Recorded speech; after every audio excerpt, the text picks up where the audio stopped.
buenas noches, bienvenidos a Economía Social. Son las 8 de la noche en punto. Yo soy Claudia Villegas. Bienvenidos a este espacio de economía, de negocios, de finanzas, finanzas personales, pero siempre con una visión social. Me da muchísimo gusto recibirlos a este espacio que junto con el equipo de Julio Hernández Astillero realizamos desde hace varios meses.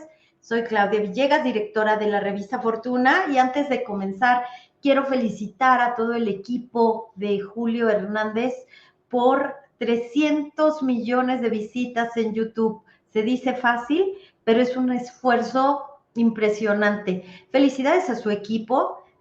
Felicidades Juan Manuel, que está con nosotros en la producción, a Alex, a todo el equipo, pero también a la familia de Julio Hernández, a Ángeles. Te mando un gran abrazo, a tu hija, a tu hijo, porque sin una gran familia como lo son ustedes, no habría este gran resultado. 300 millones de vistas en YouTube. Felicidades. Y hoy, este 19 de febrero, ya está a punto de terminar febrero. Acuérdense que este mes tiene un día más, hay que aprovecharlo. Normalmente, bueno, pues tenemos un día menos en todos los febreros, pero este será especial. Este 19 de febrero tenemos una mala noticia. Falleció el ex secretario de Hacienda, el doctor Carlos Ursúa. Queremos enviarle un gran abrazo a toda su familia, a sus amigos, a sus colegas. Él se acababa de integrar al equipo de campaña de Xóchitl Gálvez. Carlos Ursúa, que es matemático, doctor en economía. Él fue también funcionario del gobierno de la Ciudad de México, mentor de muchos economistas. Él encaminó a muchas personas por la academia, por la investigación, y tuve el gusto de poderlo entrevistar para la revista Proceso, y quiero compartirles algunos de los conceptos de aquella entrevista que titulamos que este hombre maestro y mentor de economistas, bueno, pues vivió los últimos años, como decíamos en la revista Proceso, con una nostalgia por esa notoriedad de la cartera hacendaria. Tuvo desencuentros con el gobierno de la Cuarta Transformación debido a que fue muy crítico respecto al diseño de políticas económicas desde la Secretaría de Hacienda, porque él pedía evidencia. Él, como buen académico, decía que el presidente López Obrador era el único que diseñaba la política económica, la política financiera. Él fue doctor en economía por la Universidad de Wisconsin y, como les decía, se despide de la Secretaría de Hacienda el 9 de julio de 2019 con una inusual carta y en medio de una lucha por la toma de decisiones en áreas como adquisiciones, contratación de servicios, que en ese momento encabezaba Raquel Buenrostro, que Raquel Buenrostro fue una de sus colaboradoras más cercanas en el gobierno de la Ciudad de México. A Raquel Buenrostro y a Carlos Ursúa les toca armar todo el proyecto financiero para los segundos pisos, y lo hizo bien junto con Raquel Buenrostro, pero es en el gobierno de la Ciudad de México donde la maestra Raquel Buenrostro, por cierto, también economista, con maestría en economía por el Colegio de México, bueno, pues gana la confianza del presidente López Obrador. Ursúa tuvo grandes desencuentros con Alfonso Romo, porque él decía que Alfonso Romo tenía un gran conflicto de interés en la presidencia de la República. También tuvo confrontación abierta con Manuel Bartlett por su intención de cancelar los contratos de distribución de gas para la Comisión Federal de Electricidad. Y bueno, pues finalmente les quiero compartir algo que me dijo en entrevista. Me dijo que López Obrador tenía una auténtica, legítima preocupación en temas sociales, pero que él consideraba que era un hombre, un político, un presidente que estaba privilegiando muchísimo el tema clientelar y que también tenía una visión setentera respecto a la importancia que tenía el petróleo en la economía. Pues aquí algunas de las cosas que les puedo compartir del doctor Carlos Ursúa, descanse en paz, este hombre que fue el primer secretario de Hacienda, le sigue después Arturo Herrera y ahora Rogelio Ramírez de la O. Por cierto, Carlos Ursúa decía que había que endeudarse un poco más y eso significaba salvar empleos. Hoy tenemos todavía una relación deuda-PIB menor al 50%. Y bueno, pues hasta aquí lo que puedo compartirles de Carlos Ursúa. Insisto, un abrazo para toda su familia, sus amigos, sus colegas. Descanse en paz. Y también, pasando a otro tema, vamos a platicar hoy sobre agua. Vamos a hablar sobre qué estamos haciendo mal, por qué no hemos podido modificar todos estos hábitos.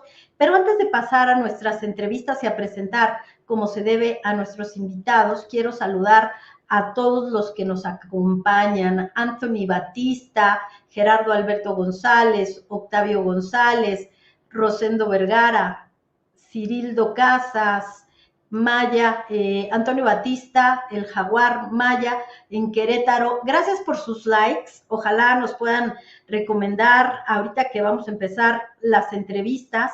Vamos a platicar con dos personajes que tienen muchos años trabajando y lidiando con este tema de la sequía, de la falta de agua. Ellos son representantes de la Fundación Cántaro Azul y me da muchísimo gusto si ya están por aquí. Vamos a ir presentándolos a Fermín Reigadas, Mónica Olvera y Fermín Reigadas. Buenas noches, ¿cómo están Fermín y Mónica?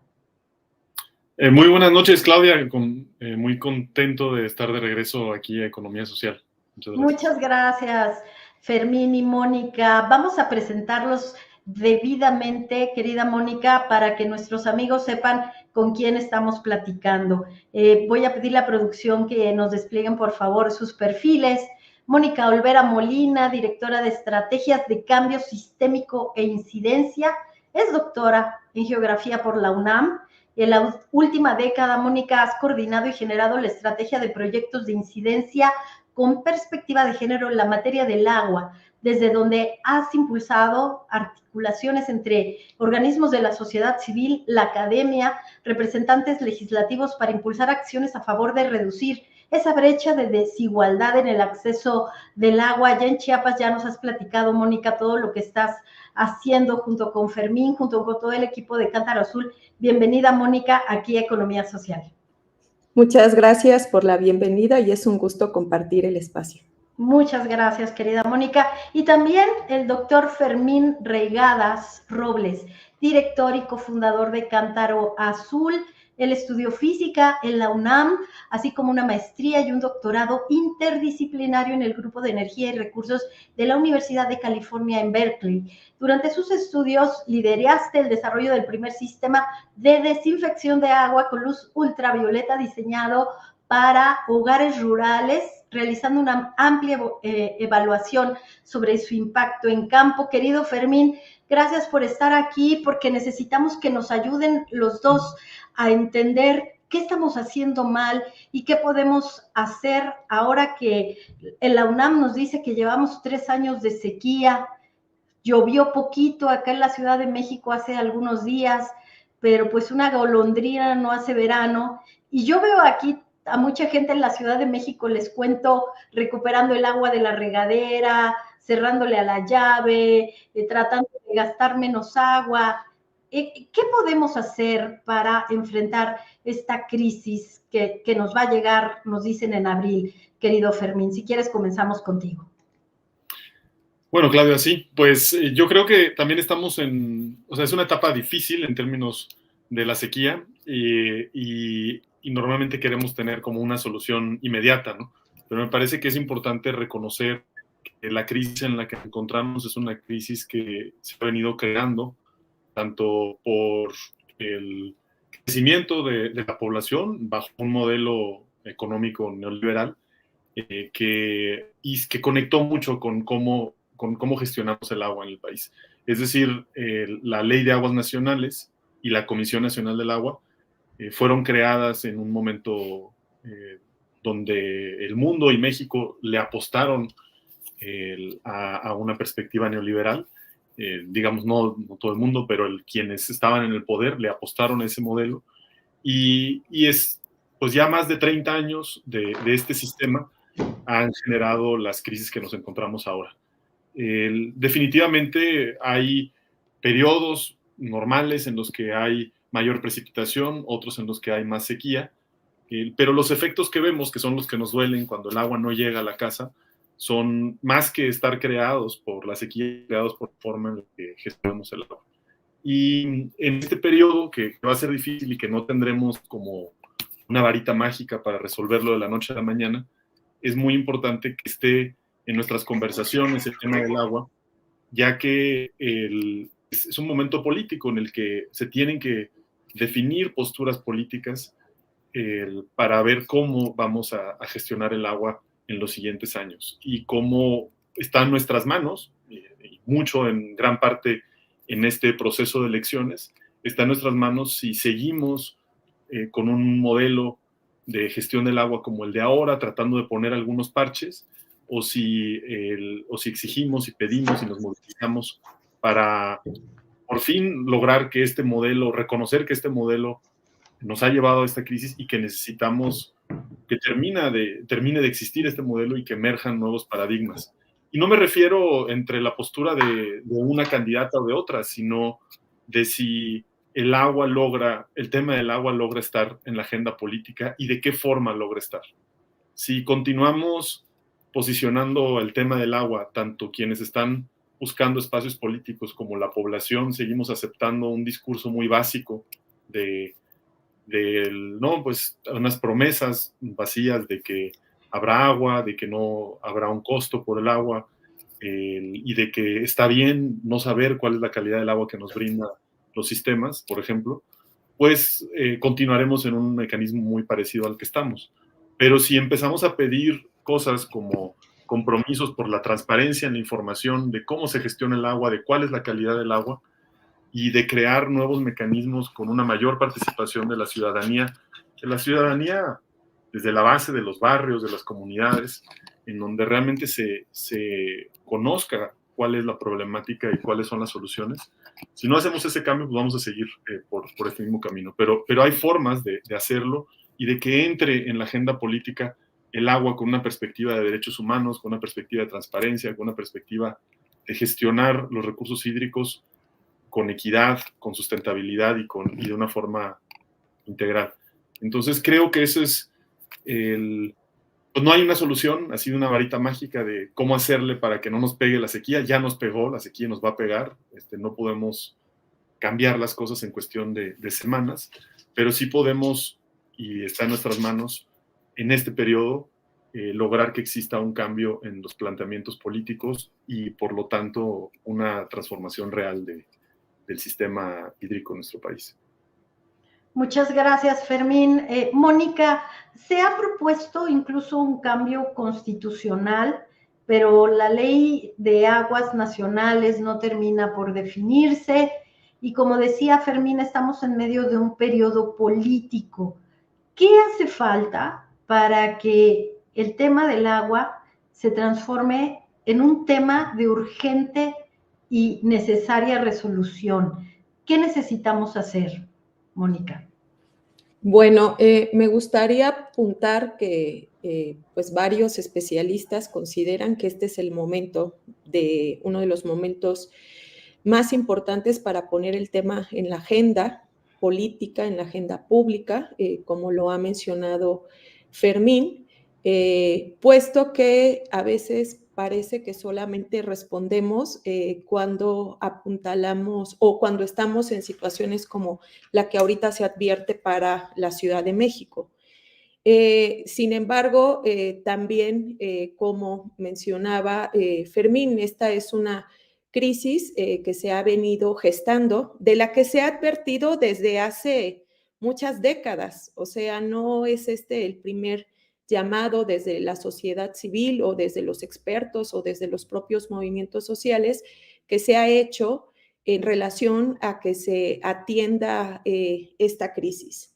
En definitiva, pues falta la armonización del marco legal el pasado 8 de febrero se cumplió 12 años de que se reformó el artículo 4º constitucional y desde el cual emanaba o había esta responsabilidad o hay esta responsabilidad por parte del legislativo para generar una nueva ley general de aguas. Entonces, esto es algo que tenemos muy claro desde diferentes sectores, que es necesario aterrizar la perspectiva de derechos humanos asociados al agua, tanto en esta ley general como en las leyes secundarias que devengan, y también pues en sintonía pues a armonizar todo lo que tenga que ver con la normatividad.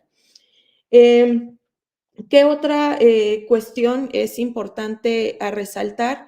Es necesario en este cambio de paradigma también tener muy en cuenta que se debe de abordar como una política de Estado, o sea, los derechos humanos al agua y al saneamiento, así como se ha impulsado o se ha respaldado el artículo 3º constitucional en relación a la educación, pues es importante que de la misma manera se respalde los derechos humanos al agua y al saneamiento y que estos sean pues una materia que sea transversal a todas las políticas públicas y en este sentido también a el ejercicio de otros derechos.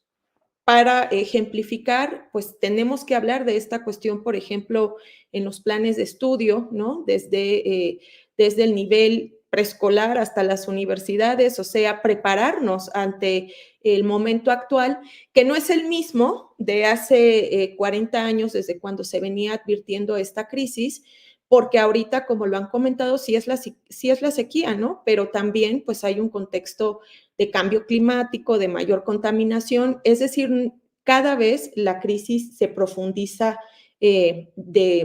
con mayor fuerza. Y otra de las cosas que creo que es importante señalar y que pues en muchos espacios se está mencionando, pues esto que se ha apuntado, no hay un orden en las concesiones, no hay una transparencia acerca de quién está acaparando realmente el agua en este país y mucho menos se le está cerrando la llave pues a estas industrias cuya pues que tienen muchísima responsabilidad al respecto, ¿no? Tan solo pues por torcer pues gran parte o por capturar las instituciones y por ver solamente por su bien bueno, por su interés económico y no por el bien social. Y creo que eso es parte de este nuevo paradigma que se tiene que formar o que más bien ya está desde varios ámbitos de la sociedad, pero que necesita encontrar eco, es comprender que el agua es un bien común y es un bien público y es un bien nacional y que desde ahí pues se tiene que transformar el marco legislativo y las políticas públicas en este país.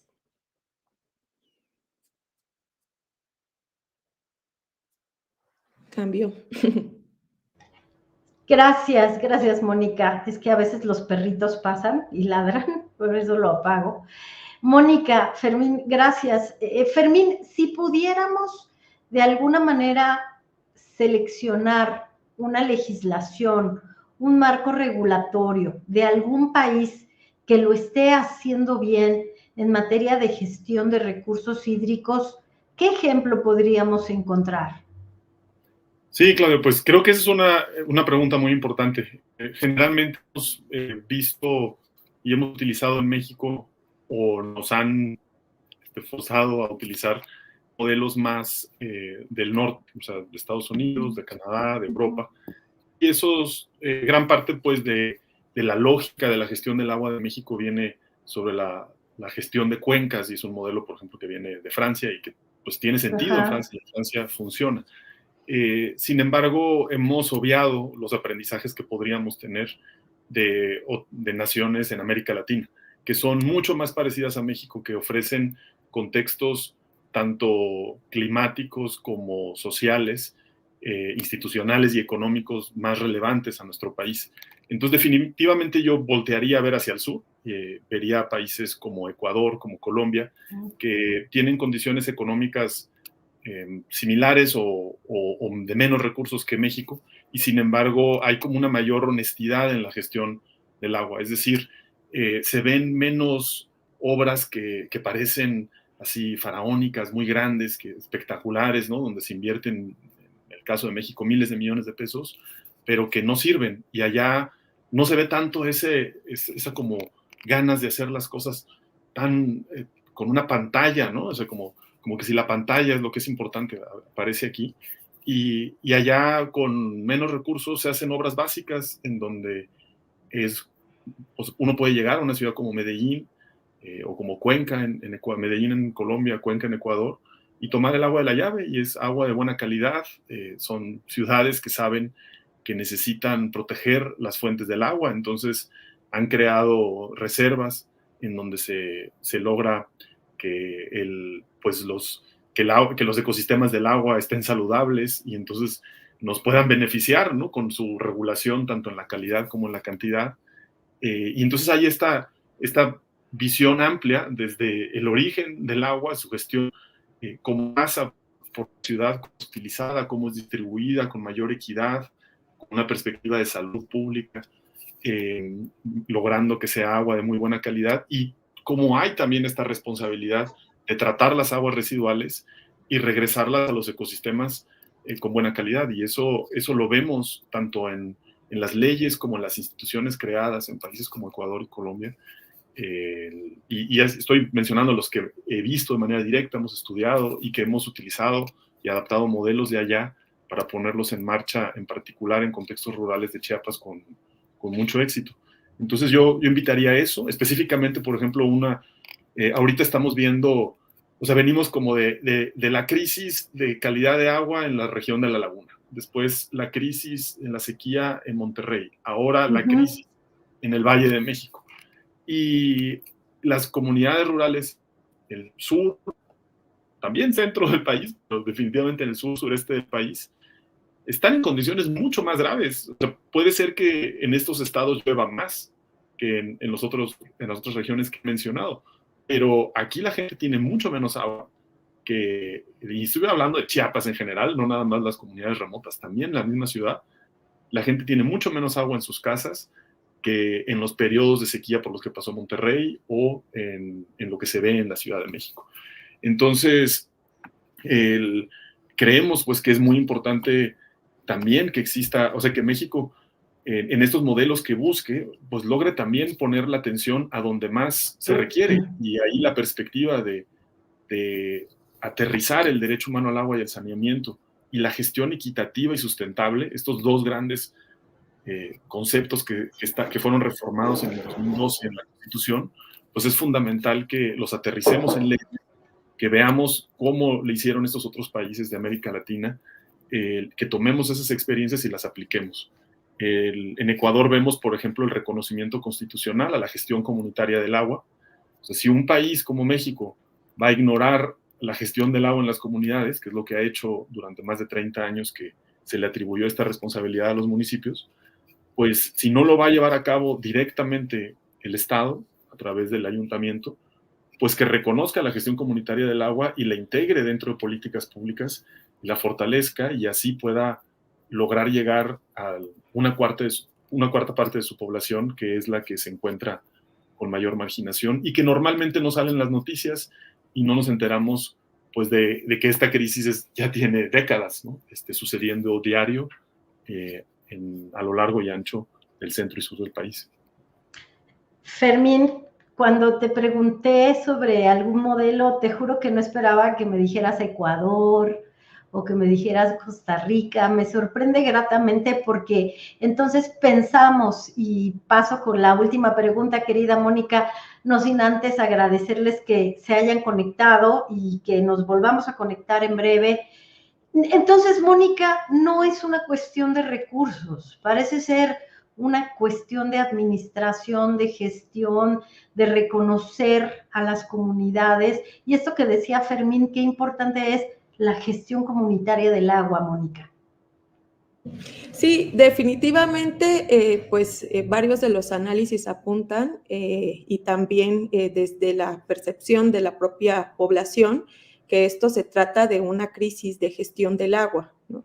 Una crisis que ha sido exacerbada bajo el interés de unos pocos y en detrimento pues del resto de la población y también del ambiente, ¿no? Es muy severo la condición en la que se encuentra el agua en este momento. Pero a mí me gustaría agregar algo a lo que estaba mencionando Fermín. En legislaturas pasadas e incluso en esta legislatura siguen llegando al Congreso propuestas de ley general de aguas.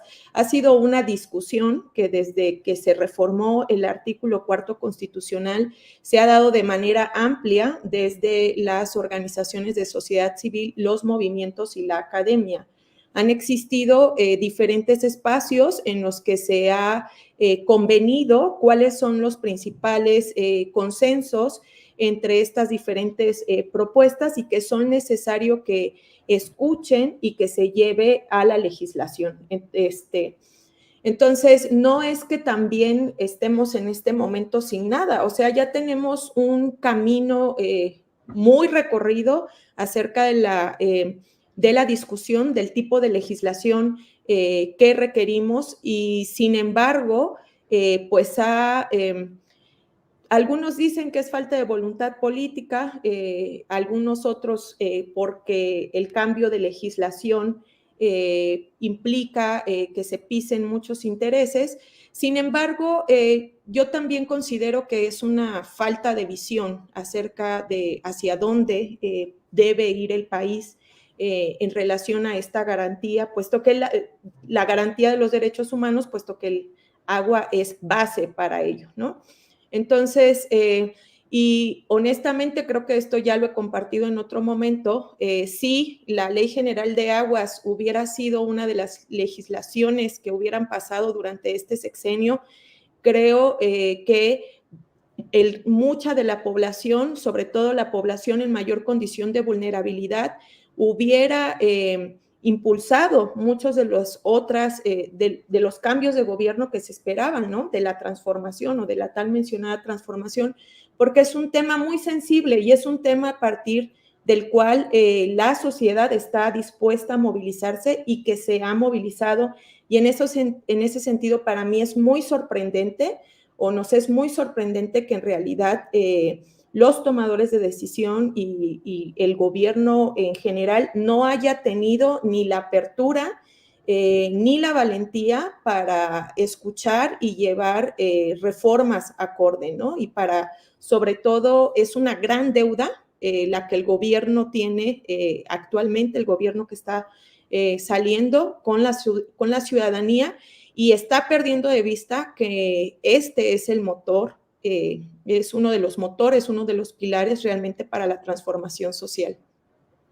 Mónica Olvera, directora de Estrategia de Cambio Sistémico e Incidencia de Cántaro Azul, y Fermín Reigadas, director y cofundador de Cántaro Azul. Me da muchísimo gusto haber platicado con ustedes, Mónica, y yo no podría estar más de acuerdo contigo de que esta ley de aguas nacionales es el gran pendiente de esta administración y que ni siquiera habrá nearshoring ni relocalización si no tenemos agua. Entonces, este derecho humano se tiene que proteger porque además, Fermín y Mónica, genera grandes conflictos sociales.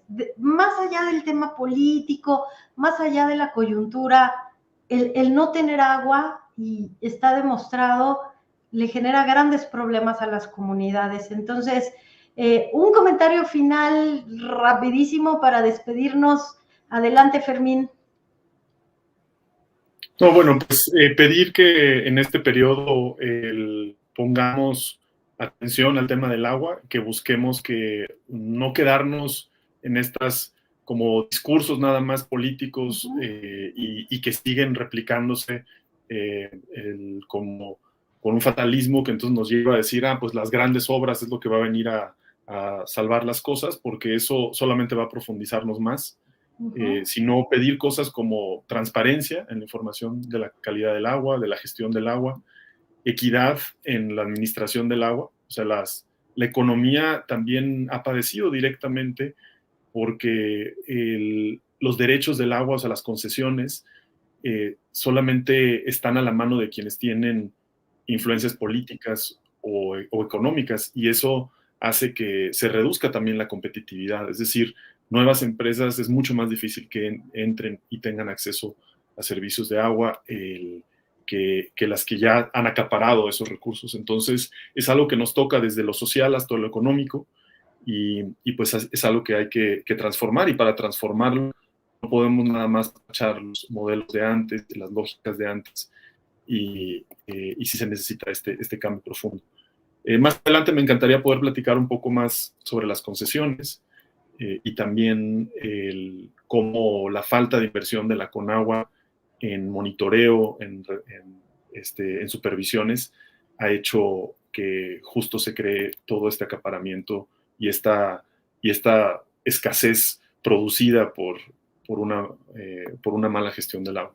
Y que sigamos el dinero como una de las pistas, ¿no? O sea, normalmente cuando hay una gran investigación, pues sigue el dinero, y el dinero te va a decir mucho. Y aquí podemos ver dónde no se ha invertido, dónde sí, y ahí están las claves que nos han llevado a esta crisis. Claro, Fermín, y este año tenemos una reducción en el presupuesto de la Conagua. Entonces, creo que es muy importante esto que mencionas, seguir el dinero. Gracias, Fermín. Hagamos una cita que no pasen semanas. Tenemos que platicarlo ya, porque creo que ustedes, con el trabajo que han hecho en las comunidades, son una fuente autorizada y con gran autoridad moral. Gracias, Fermín. Mónica, un comentario final, por favor. Pues el comentario que me gustaría dejar claro en este espacio, y también es al resto de la ciudadanía, es que el tema del agua no es un punto en la agenda política, es la agenda política del siguiente sexenio. Y en ese sentido, creo que es importante llevar este mensaje a cada espacio, y justo pues reactivar, se puede decir, varios de los espacios que quizás en esta decepción que hemos tenido mucho del actual gobierno en relación a que no ha prestado atención al agua y también no ha prestado atención a su cuestión ambiental, pues es necesario alzar la voz y decir que ya hay propuestas y que tienen que estar tienen que ser escuchadas y tienen que ser incorporadas en la agenda. Cambio. Muy bien, Mónica, de acuerdo contigo. Fermín Reigadas, muchas gracias por estar aquí esta noche en Economía Social, y nos encontramos en breve para seguir hablando sobre este tema de las concesiones en el sistema de agua. Que pasen una excelente noche. Muchas gracias, Claudia. Hasta luego. Gracias. Hasta luego. Amigos, ¿qué les pareció este tema? Cántaro Azul, que ha hecho un gran trabajo en las comunidades de Chiapas, Oaxaca, en donde no hay grandes infraestructuras y en donde las personas deben tener agua. José Holguín Delgado, si la Conagua es muy corrupta, dinero le caía. Nuestra empresa pagaba millones de pesos cada 3 meses por concesión de pozos profundos.